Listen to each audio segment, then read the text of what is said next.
everyone, so here is the cover design that I made for Module 2.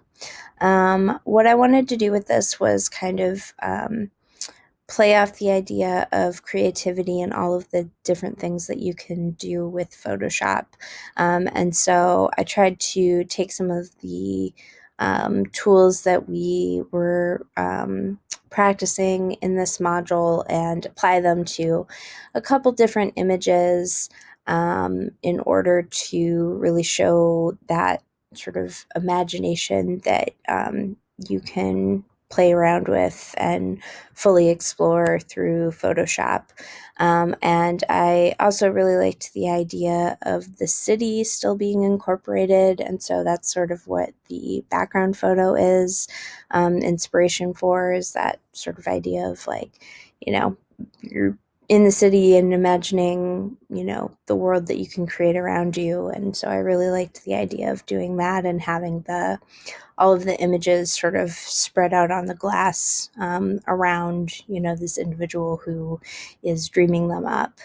As far as the overall cover design goes, I decided to stick with a sort of blue tone because I know that each of the Adobe Suite books have an existing color theme, and I thought it would be good to stick sort of in that blue range, but I decided to use a gradient to just practice that technique and make things a little bit more exciting. I also used a pattern fill for the background, so this is one of the stone patterns. And then, I included the logo and the description of how to use the code and the second edition numbering pattern as per the design specs. And then the photos that I used to distort and kind of show that imagination, I'll just quickly show the originals. So this one I used the lasso tool to cut out a portion of the mirror just to show that. Here I applied an oil paint filter to this, which I think made a really cool effect. This one I applied the liquefy effect and did quite a bit of distortion. With this one, I just sort of changed around the color balance to make it a little bit different.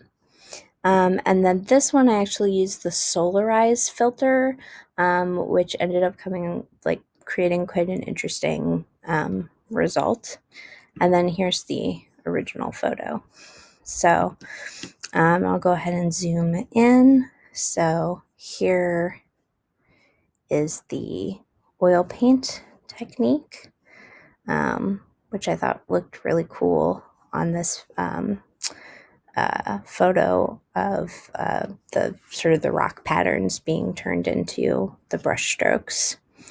And then here, like I said, I just kind of changed the color balance.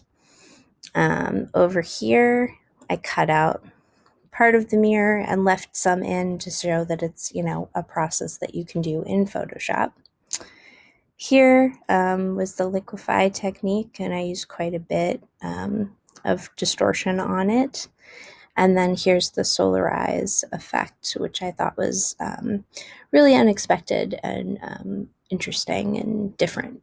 And then also I included these hand-drawn little sort of effects to, again, get at that idea of the imagination and sort of play around with, using things that aren't just purely images to see what kind of results I could get from that. So